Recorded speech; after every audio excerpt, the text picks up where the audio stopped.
Fixing Social Security gets more attention in Washington, but will another attempt wither away on the vine like all the rest? Hello and thanks for joining us for this week's Fastest 4 Minutes in Finance. I'm Scott Inman. Well, one of the most common questions we get in a client meeting room when we talk about Social Security is, will it even be there for me? Well, the simple answer is yes. Social Security is required by law to provide benefits to eligible Americans.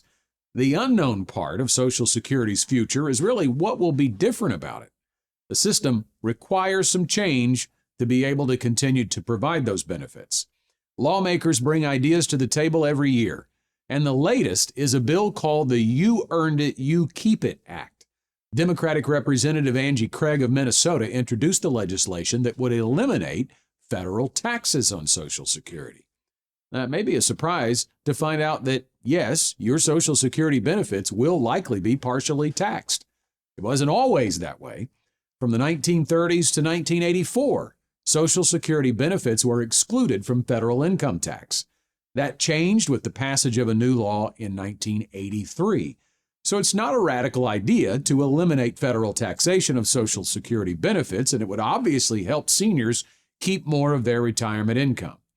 To pay for the loss of tax revenue, Craig's bill proposes phasing out the cap on the amount of employment income that is subject to the Social Security tax. Right now, only the first $168,000 that a worker makes in a year is taxed. That amount is indexed for inflation and does go up every year, but the new bill would raise that even higher. Right now, projections are that with our current law, the Social Security Administration will run out of its reserves in 10 years, which would force about a 20% reduction in benefits. Congresswoman Craig claims her bill would extend that projection to 2054, in essence adding 20 years of solvency to the program. This bill certainly looks like a step in the right direction, but it is not a permanent solution. When Social Security was created in the 1930s, the promise made was a retirement benefit for workers when they reach age 65. Back then, the average life expectancy was 62. Today, life expectancy far exceeds retirement age, and the program has been expanded to cover spouses and children. A more permanent solution to keep the program solvent will have to pull more levers than this bill does.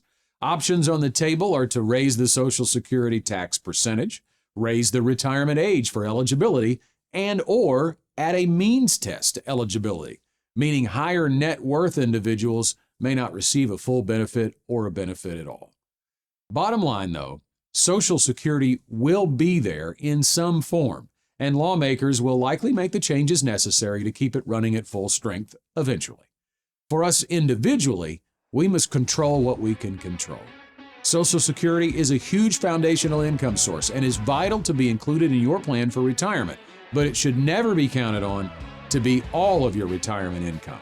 Saving for retirement and having a plan to turn your savings into income helps you take control. Thanks for watching. Want to become smarter financially in 4 minutes or less? Sign up at fastest4.com to get insights and updates like this delivered to your inbox weekly.